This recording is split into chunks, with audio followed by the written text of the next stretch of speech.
nous avons commencé cette série de la lecture du livre des Actes des Apôtres durant le mois d'octobre. Et je sais que c'est un challenge, c'est un défi, mais le Seigneur qui est avec nous va nous donner la grâce de pouvoir le continuer par sa grâce et par sa puissance. Alors, chapitre 1, juste un petit récap. Chapitre 1, c'est là où nous parlons de la résurrection de Jésus. Luc a écrit le livre des Actes des Apôtres, quand on voit dans les recherches. Et Jésus a marché avec ses disciples pendant combien de temps? Voilà, tu as trouvé, 40 jours. Alors pendant 40 jours, il les a enseignés, il a parlé de la venue du Saint-Esprit, de son départ et tout. Et après, il est parti dans les airs. Et lorsqu'il est parti, ils ont commencé à regarder.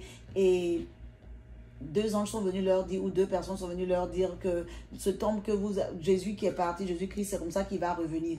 Et ça aussi, c'est un rappel pour nous tous les chrétiens. C'est comme ça que Jésus sera dans les airs. Et en un clin d'œil, nous allons tous partir si nous restons dans sa volonté. Alléluia. Alors, quand Jésus est parti et ils sont repartis dans la chambre haute, ils ont choisi, ils ont prié, ils ont demandé au Seigneur de choisir pour eux. Et le Seigneur les a aidés à choisir Matthias. Nous savons tous ce qui s'est passé avec Judas. Ils ont choisi Matthias. La Bible dit qu'ils étaient d'un seul accord. Ils faisaient tout ensemble. C'est vrai, il peut y avoir des différences. Mais quand il s'agissait de la parole de Dieu, quand il s'agissait du royaume des cieux, ils avaient un même cœur. Ils avaient une même pensée. Et ils ont commencé à prier. Alors au chapitre 2, nous voyons que c'était au temps de la Pentecôte.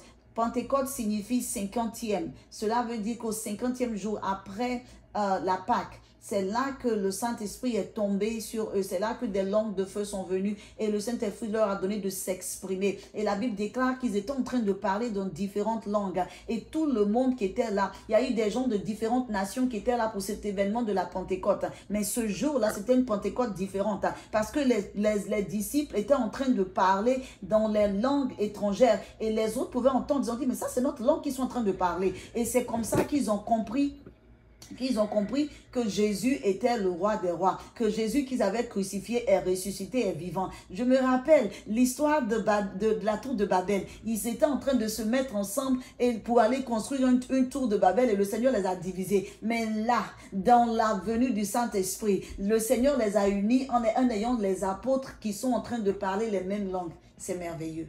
C'est trop merveilleux. Alors, ce jour-là, Pierre a pris la parole et a été inspiré par l'Esprit Saint et a parlé. Et après avoir fini de prêcher, 3000 personnes se sont données au Seigneur durant ce jour-là. Et ils ont continué de prier, ils ont fait tout ensemble. S'il y a quelque chose qui vous a touché dans ces versets, dans ces chapitres, écrivez-les dans les commentaires ou envoyez un message pour nous. Chapitre 3, nous voyons l'homme qui était handicapé. L'homme qui avait des problèmes de pied, qui ne marchait pas. Le lame man, il ne marchait pas. Le Seigneur s'est levé pour lui. Le Seigneur s'est levé pour cet homme-là. La Bible dit qu'il était comme ça depuis sa naissance. Dans la version anglaise, il était comme ça depuis le ventre de sa mère. Il était handicapé. Il ne pouvait pas marcher. Il était paralysé. Il ne pouvait rien faire. Mais lorsqu'il était en train de toujours demander de l'argent devant, on le prenait, on le ramenait. Devinez pendant combien d'années? Pendant plus de 40 ans. Plus de 40 ans. Et ce jour-là était un jour différent. C'était plus de 40 ans, ça veut dire que Jésus sûrement était encore sur la terre quand ce monsieur-là était encore là. Mais le temps divin, le temps de Dieu n'avait pas encore sonné pour lui. Mais ce jour-là, il demandait l'argent tous les jours. Mais un jour, ce jour-là était le jour où le Seigneur a décidé de sauver ce monsieur, de l'enlever de la misère, de l'enlever de la paralysie. Et Pierre et Jean étaient en train de partir, ils l'ont fixé. Ils lui ont dit, regarde-nous. La Bible dit que quand il a regardé Pierre et Jean, il voulait recevoir quelque chose. Il n'avait pas dit qu'il voulait recevoir de l'argent. Il savait qu'il devait recevoir quelque chose. Son cœur était ouvert. Il était prêt à recevoir. Et Pierre a dit, nous n'avons ni or ni argent, mais ce qu'on en te donne, lève-toi et marche. Et lorsque Luc a tellement bien expliqué, étant un docteur, il a attrapé, il s'est levé, sa cheville, tout s'est mis en place. Et le monsieur a commencé à sauter de joie, à chanter les louanges du Seigneur. Et la Bible dit qu'il est resté aux côtés de Pierre et de Jean. La multitude a appris cela, ils sont venus. C'était aussi une opportunité pour Pierre de parler de Jésus, de présenter ce Jésus ressuscité. La vie de Pierre et de Jean était déjà un miracle parce qu'ils étaient en train de montrer qui était Jésus à ce peuple-là. Et la Bible dit qu'il y a eu 5000 personnes qui se sont converties. Bien sûr, dans toute chose, il y a des oppositions. Voilà l'affaire. Donc, les Sadducéens et tout, qui ne croient pas à la résurrection des morts, qui ne croient seulement qu'au livre de Moïse, se sont levés, des prêtres se sont levés, ils ont dit non, ils ne sont pas d'accord. Comme il faisait tard, ils ont mis Pierre et Jean en prison. Et le lendemain, ils sont venus faire la réunion avec eux. Et ils ont essayé de voir ce qui se passait, mais Pierre a été inspiré par l'Esprit Saint. Il a ouvert sa bouche, l'Esprit Saint a parlé au travers d'eux. Et ils ne savaient pas, le Sanhédrin ne savait pas ce qu'ils allaient dire. Et ils les ont relâchés. Ils voulaient les arrêter, les empêcher de continuer l'œuvre de Dieu, mais ils ne peuvent pas parce que Pierre même leur a demandé, vous voulez qu'on vous obéisse ou bien qu'on obéisse à Dieu? Bref, ils sont partis. Et ils sont venus parler de ça à l'église. L'église avait déjà commencé, le réveil avait déjà commencé. Ce qui m'a touché aussi, c'est que dans le réveil, ils ont parlé ils ont prié ensemble pour demander que le Seigneur leur donne de pouvoir parler avec courage, de pouvoir avoir boldness, de pouvoir être courageux quand ils vont annoncer l'évangile. Ils ont prié pour cela. Et la Bible dit que le lieu a commencé à trembler et l'Esprit Saint encore est tombé sur eux.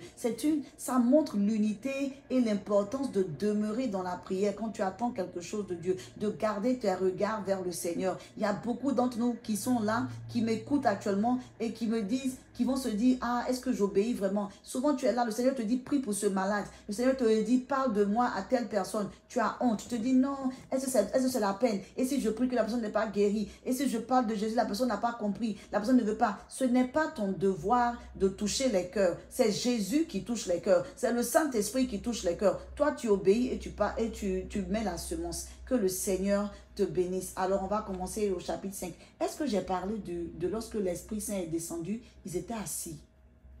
Quand tu t'assois et tu parles avec quelqu'un, tu reçois, la personne reçoit.